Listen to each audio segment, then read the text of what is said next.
안녕하세요, 불량TV입니다. 오늘 소개해드릴 이야기는요, 동상이 세워진 축구스타 탑 10을 선정하였습니다. 10위는 바비 무어입니다. 축구종과 잉글랜드의 심장부라 할 수 있는 웸블리 스타디움 그 앞에 여러 동상들이 있습니다.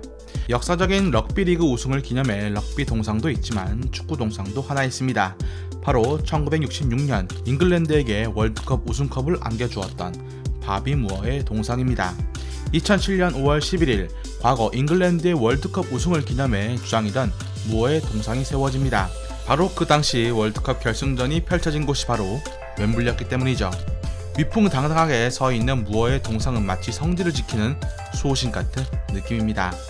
어린 시절부터 탁월한 리더십이 있던 무어는 잉글랜드 대표팀 108경기 중 무려 90경기에서 주장관장을 찹니다. 지금도 깨지지 않는 월드컵 최연소 주장직을 22살에 수행을 합니다. 수비수로 뛰어난 통찰력을 가졌던 22살의 무어에게 첫 주장관장을 주었던 램지 감독은 은퇴할 때까지 주장을 맡긴다 라는 말을 전했습니다. 웨스트햄의 전설이기도 한 바비 무어의 동상은 웸블리뿐만 아니라 웨스트햄 경기장 앞에서도 그의 흔적을 발견할 수 있습니다. 9위는 베르캄프입니다. 아스날의 안방이라 할 수 있는 에미레이츠 스타디움엔 수많은 동상들이 있는데 그중 눈길을 끄는 것이 바로 베르캄프의 동상입니다. 터치의 신이라고 불리는 그의 별명답게 축구공을 멋지게 터치하는 장면이죠.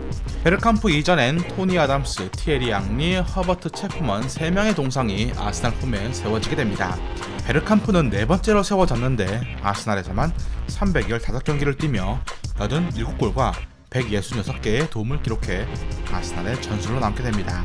최근엔 아스날의 우승이 쉽지 않지만 베르캄프 시절 11년간 무려 7번의 우승을 휩쓴 바 있습니다. 그러나 일부 팬들은 베르캄프의 폼은 멋지지만 지탱하고 있는 기둥이 거슬린다고 지적을 했고 그냥 서서 드리블 하는 게 멋졌을 것이라고 아쉬움을 토로했습니다. 8위는 발데라마입니다. 1987년과 1993년 남미 최우수 선수상을 수상을 했으며 월드컵에도 3번이나 나서는 등 콜롬비아 축구 역사상 최초 A매치 100경기를 돌파한 전설 발데라마. 그가 은퇴한 2002년 발데라마가 성장한 산타마르타에 그의 동상이 세워집니다. 무게만 7톤에 이르며 그 크기는 6m에 달했죠. 제작 비용만 2억 원. 엄청난 유형을 자랑하는 동상 제막식엔 축하해주러 무려 14,000명의 사람들이 몰려들었습니다. 발데라마는 동상을 바라보면서 나랑 똑같이 생겼다며 흡족해했습니다.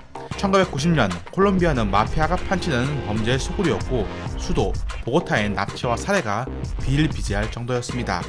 그러던 중 발데라마가 등장했고 축구를 통해 국민들에게 큰 희망을 안겨주었습니다. 7위는 데이비드 베컴입니다. 2000년대 그 누구보다 상업적 가치와 실력을 겸비했던 스타 베컴은 맨유와 레알에서 전성기를 보냈습니다. 그런데 정작 그의 동상이 세워진 곳은 LA 갤럭시 시절을 묘사한 미국이었죠.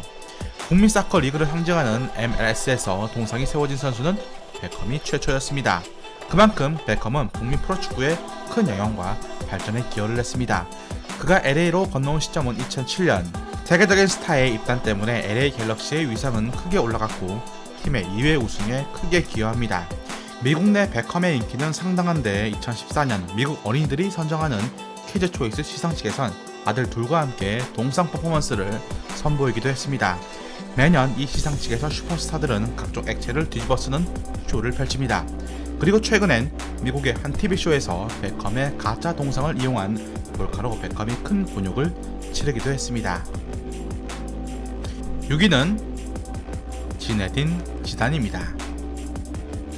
프랑스를 대표하는 축구 영웅인 지단의 동상이 세워진 것은 크게 놀랍지 않은 사실입니다. 그런데 여느 축구 선수들의 동상과 달리 조금 다른 모양새를 띄었습니다. 바로 가장 멋진 순간의 모습이 아닌 가장 굴욕적이라 할 수 있는 모습으로 만든 것이죠. 모든 축구 팬들이 기억하는 2006년 독일 월드컵 결승전 지단의 박치기 퇴장 장면입니다. 작품명은 헤딩. 프랑스 퐁피드 현대미술관 앞에 2012년 세워진 이 동상은 5m 크기의 거대 동상입니다. 이 동상을 만든 이는 지단과 같이 알제리 출신의 작가 아델 압델세미드가 만든 것이죠. 박치기를 당하던 마테라치가 동상 앞에서 사진을 찍는 등 이 동상은 크게 유명해졌습니다. 이 동상이 만들어지고 5개월 뒤 월드컵 개최권을 따낸 카타르 박물관이 구매해 카타르 해안도로에 설치합니다. 하지만 이슬람교의 교리를 위반했다고 보수파들이 반발하면서 1년을 넘기지 못하고 철거되었습니다. 5위는 리오넬 메시입니다. 2016년 아르헨티나는 코파 아메리카 센테나리오 결승 무대에서 칠레에게 패하며 준우승에 그칩니다. 가장 안타까운 선수는 최고의 활약을 펼친 메시였죠. 메시는 대회 5골 4어시를 기록하며 대활약을 펼쳤지만 결과는 실망스러웠고 결국 대표팀 은퇴를 발표합니다. 그러자 수많은 팬들이 만류했고 부에노스아이레스 시장은 메시의 은퇴를 붙잡으면서 메시의 동상을 건립을 합니다. 하지만 안타깝게도 이 동상이 세워지고 얼마 지나지 않아 충격적인 일이 발생합니다. 2017년 호날두가 발롱도르를 수상하자 동상의 하반신만 남기고 모두 잘려나간 것이죠. 어느 팬의 화풀이로 시 정부는 어쩔 수 없이 막대한 돈을 들여 보수 작업을 해야 했습니다. 메시의 동상이 잘려나간 것은 한 번이 아니었습니다. 발목과 굽만 남긴 채 거의 전체가 잘려나간 일도 있었죠. 메시의 동상이 세워진 곳은 아르헨티나 영광의 거리. 이 거리에 마누 지노빌리를 비롯해서 아르헨티나 스포츠 역사를 세운 스타들의 동상이 여러 있는데 유독 메시의 동상만 심한 훼손을 당했습니다. 4위는 크리스티아누 호날두입니다. 호날두를 대표하는 동상은 호날두가 태어났던 포르투갈 마데이라 제도에 세워집니다. 때는 바야흐로 2014년 12월 21일 호날두 호텔 인근에 세워졌고 개막식엔 호날두가 직접 방문해 수많은 팬들이 이 섬을 찾았습니다. 깜짝 놀랄만한 모습으로 변해버렸습니다. 특정 부위가 유독 빛나고 손길이 많이 간 흔적이 보인 것이죠. 이 동상을 보기 위해 다녀간 사람들이 유독 호날두의 사타구니 부위를 잡거나 문지르는 것이 유행처럼 번져 그 부위만 반질반질해진 것입니다. 그리고 호날두의 흉상도 때 아닌 곤욕을 치렀습니다. 호날두와 너무 달라서 생긴 일이죠. 오히려 네마냐 마티치와 흡사했습니다.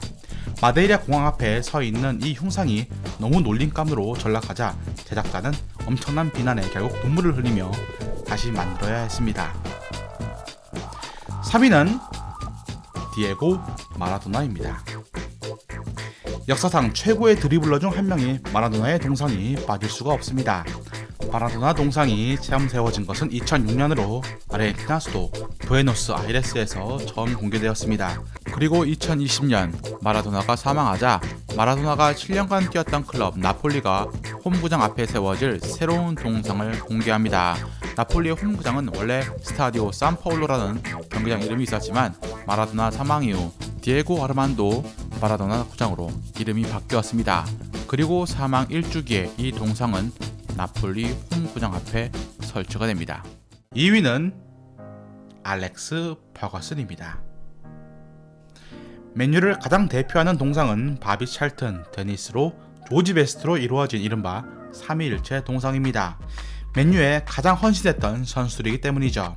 그리고 또 하나의 동상이 추가되었습니다. 바로 맨유를 오랜 시간 이끌며 수많은 우승을 들어올렸던 알렉스 퍼거슨 감독입니다. 2012년 맨유의 홈구장 올드 트래포드에 세워진 이 동상은 2.7m 크기에 달하고 퍼거슨 감독 특유의 팔짱을 낀 근엄한 표정을 짓고 있습니다. 이 동상의 제작자 필립 잭슨은 원래 항해하는 모습이나 껌 씹는 모습 그리고 손목시계를 쳐다보는 것을 구상을 했지만 결국 팔짱으로 만들었습니다. 퍼거슨 감독은 이 동상을 보며 일반적으로 사람이 죽으면 동상이 만들어지는데 난 죽음을 뛰어넘은 것 아니냐며 기쁨을 표했습니다. 이 동상 제막식엔 에릭 칸토나, 피터 슈마이켈, 반 니스텔로이 등 맨유에서 활약했던 전설들이 모두 모였습니다. 이 동상이 세워지고 퍼거슨은 짧은 소감을 말했습니다. 내 평생 수많은 선수들을 조련했지만 날 조련을 한 것은 아내가 유일하다라고 말하며 아내와 기쁨을 나누었습니다.